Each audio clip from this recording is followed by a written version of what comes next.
Magandang umaga sa lahat. Sa paksang ito ay ating matatalakay ang kahulugan at layunin ng tekstong naratibo, katangian at elemento ng tekstong naratibo at mga halimbawa ng tekstong naratibo. Ano nga ba ang tekstong naratibo? Ito ay pasalaysay o pagkukwento ng mga pangyayari sa isang tao o mga tauhan. Nangyari sa isang lugar at panahon o isang tagpuan ng maayos na pagkasunod-sunod mula sa simula hanggang katapusan. Ang tekstong naratibo ay isang uri ng pagsulat na nagkukwento ng mga pangyayari o kwento. Ito ay maaaring magpakwento ng kathang-isip o totoong pangyayari at karaniwang nalalaman ng mga elemento tulad ng mga karakter, tagpuan, tunggalian at pag-unlad ng kwento.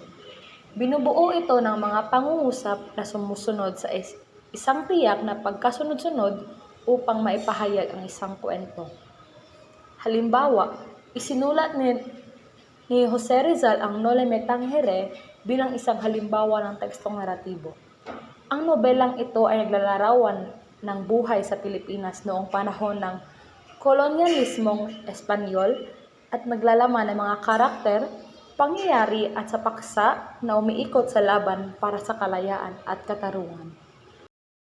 Layunin ng tekstong naratibo. Pag sinabi nating layunin ng tekstong naratibo ay nagsasalaysay at nagkukwento ito.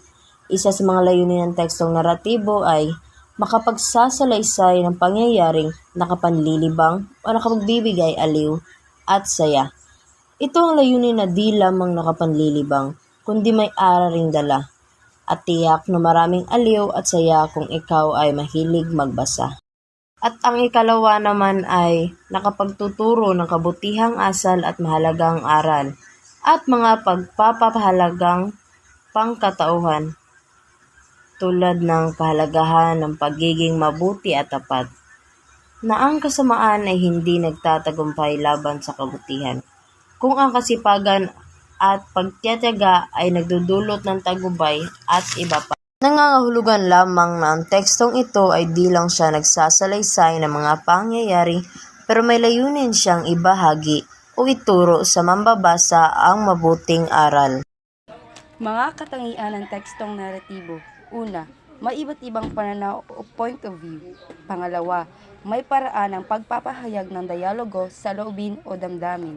Pangatlo, may mga elemento. Ang una ay unang panauhan. Isa sa mga tauhan ang nagsasalaysay ng mga bagay na kaniyang nararanasan, naaalala o naririnig kaya gumagamit ng ako. Ikalawang panauhan. Mistulang kinakausap ng manunulat ang tauhang pinagagalaw niya sa kwento kaya't gumagamit siya ng panghalip na ka at ikaw.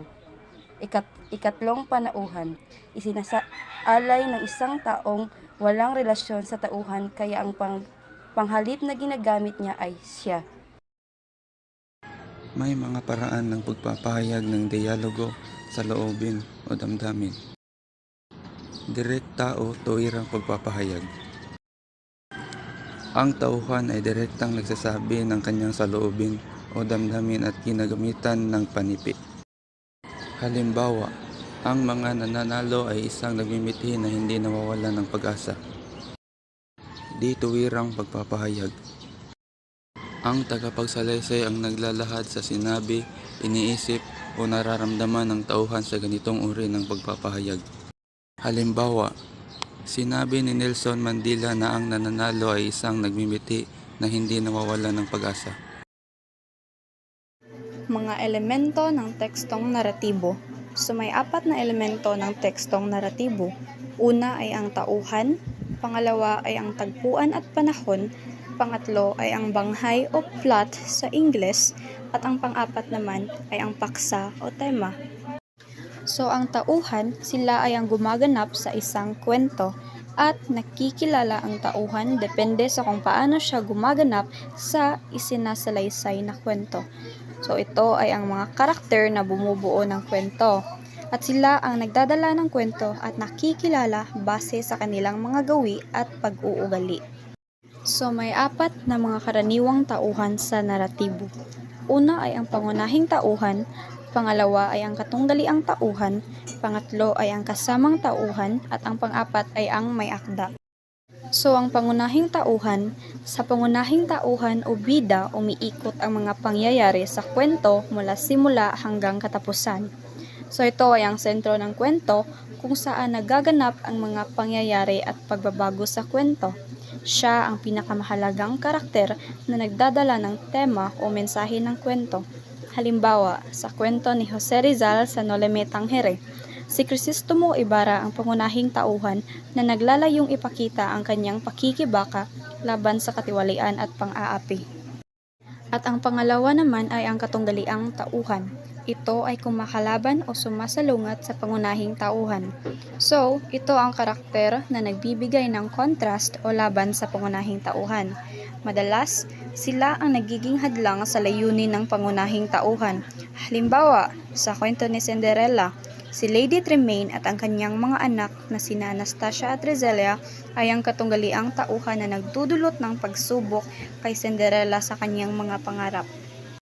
Pangatlo ay ang kasamang tauhan. Ito ay ang kasama o kasangga ng pangunahing tauhan. So sila ang mga karakter na sumusuporta o nakakasama ng pangunahing tauhan sa kanyang mga paglalakbay o pakikipagsapalaran. Karaniwang nagbibigay sila ng suporta, gabay, at tulong sa pangunahing tauhan.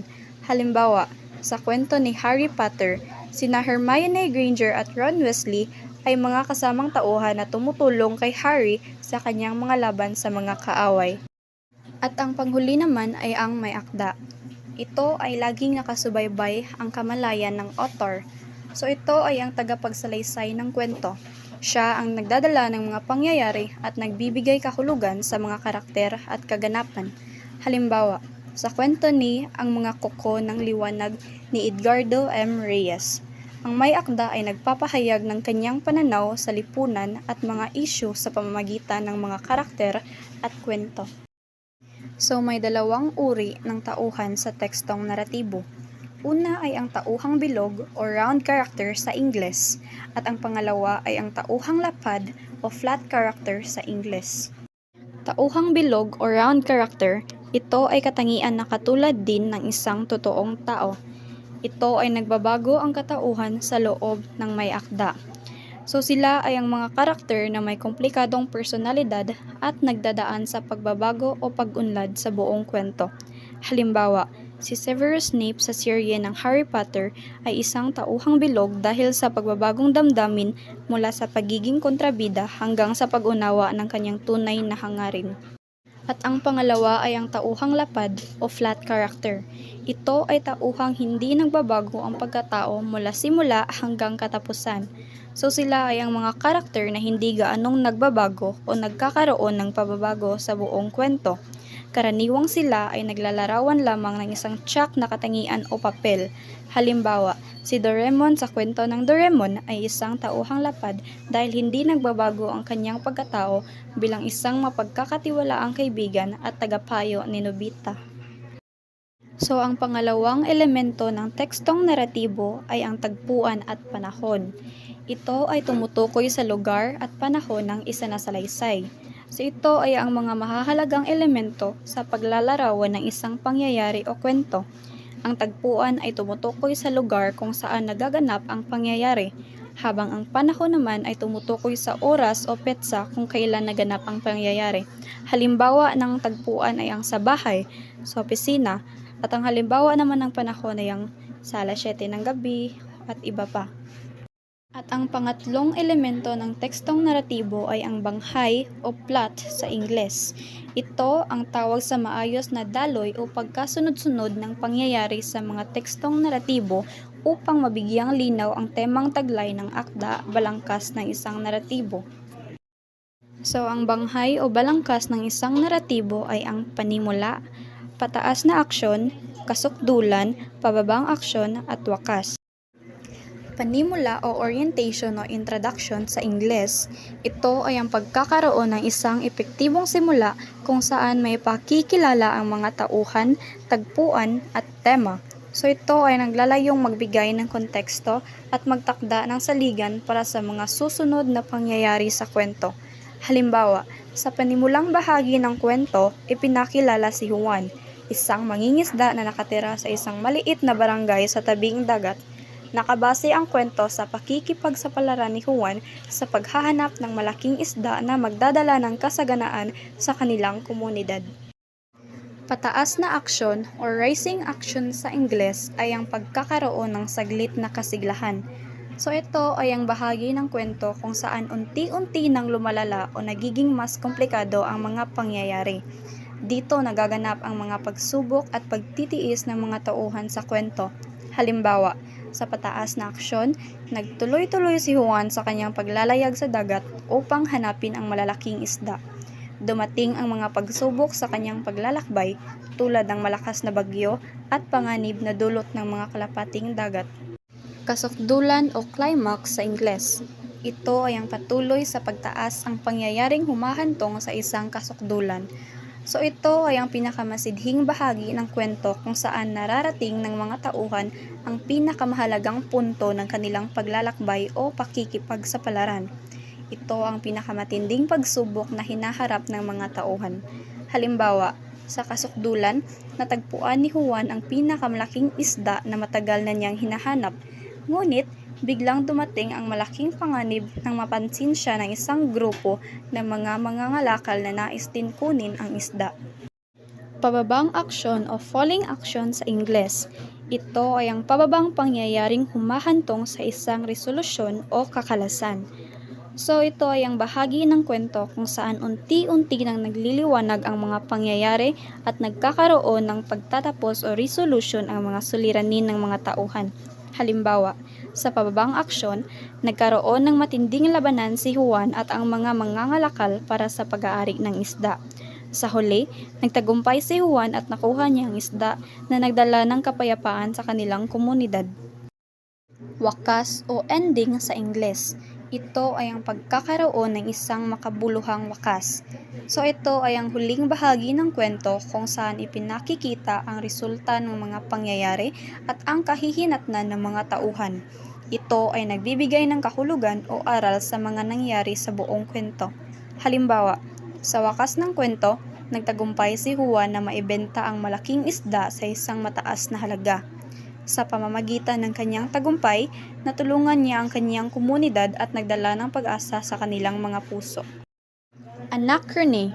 Ito ay pasalaysay na hindi nakaayos sa tamang pagkakasunod-sunod. So, ibig sabihin, ang mga pangyayari ay hindi isinasaad o isinasaad sa hindi tamang pagkakasunod-sunod ng kanilang naganap. So, may tatlong uri ng anachrony. Una ay ang analepsis o flashback sa Ingles, pangalawa ay ang prolepsis o flash forward sa Ingles, at ang pangatlo naman ay ang ellipsis. So, ang analepsis o flashback sa Ingles, dito ipinapasok ang mga pangyayaring naganap sa nakalipas. So, ito ay isang uri ng anachrony kung saan ipinapasok ang mga pangyayaring naganap sa nakaraan. Ito ay nagbibigay ng konteksto sa kasalukuyang pangyayari sa pamamagitan ng pagpapakita ng mga pangyayari mula sa nakaraan. Halimbawa nito ay isang karakter na naalala ang mga masasayang alaala ng kanyang kabataan habang nakikipagsapalaran sa kanyang buhay ngayon. At ang pangalawa ay ang prolepsis o flash forward sa Ingles. Dito ipinapasok ang mga pangyayaring magaganap pa lang sa hinaharap. So ito ay nagbibigay ng hint o paunang impormasyon sa mga mangyayari sa hinaharap ng kwento. So halimbawa nito ay ang isang eksena kung saan ipinapakita ang isang karakter na nakakaranas ng isang pangitain ng kanyang magiging kinabukasan. At ang panghuli naman ay ang ellipsis. Ito ay may mga puwang sa pagkakasunod-sunod ng mga pangyayari. So, ibig sabihin, may mga bahagi ng kwento na hindi isinasalaysay o isinasalaysay ng hindi eksakto ang pagkakasunod-sunod ng mga pangyayari. Halimbawa nito ay ang isang kwento na naglalaman ng mga jump cuts o paglipat-lipat ng mga pangyayari ng hindi eksakto sa kanilang orihinal na pagkakasunod-sunod. At ang ikaapat na elemento ng tekstong naratibo ay ang paksa o tema. Ito ay ideya kung saan umiikot ang pangyayari. So ito ang pangunahing mensahe na nais iparating ng may akda sa kanilang mga mambabasa. Halimbawa ng paksa o tema ay ang pag-ibig, pagkakaibigan, paglalakbay, at iba pa.